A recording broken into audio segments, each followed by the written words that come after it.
Syedaralun, sebanyak 3 orang tentara pembebasan nasional Papua Barat atau TPNPB akhirnya memilih kembali ke pangkuan Ibu Pertiwi.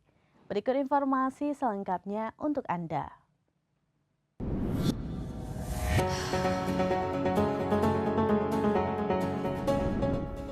Syedaralun, sebanyak 3 orang tentara pembebasan nasional Papua Barat atau TPNPB akhirnya memilih kembali ke pangkuan Ibu Pertiwi.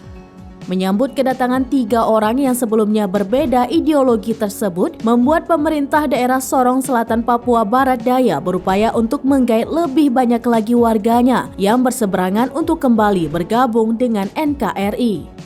Pemerintah Kabupaten Sorong Selatan siap menindaklanjuti aspirasi kaum berseberangan dan merealisasikannya. Kepada 3 pimpinan Tentara Nasional Papua Barat atau TNPB wilayah Sorong Selatan yang menyerahkan diri, misalnya Pemkab memberikan rumah layak huni, tuntutannya berupa bantuan ke warga juga dipenuhi. Begitu juga dengan tuntutan pemekaran kampung. Tidak sampai di situ, Dandim 1807 Sorong Selatan, Letkol Infanteri Ronald Michael Petty juga menyiapkan peluang usaha atau pekerjaan bagi ketiganya. Komandan Distrik Militer atau Dandim 1807 Sorong Selatan Letkol Infanteri Ronald mengajak anggota Tentara Nasional Papua Barat atau TNPB yang masih berseberangan dengan NKRI agar kembali bergabung.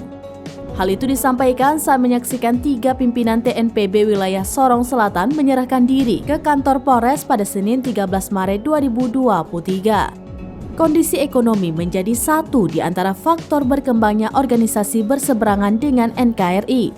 Hal itu dibacakan 3 pimpinan TNPB wilayah Sorong Selatan saat menyatakan kesiapannya kembali ke pangkuan Ibu Pertiwi pada Senin 13 Maret 2023 di Polres Sorong Selatan, Papua Barat Daya.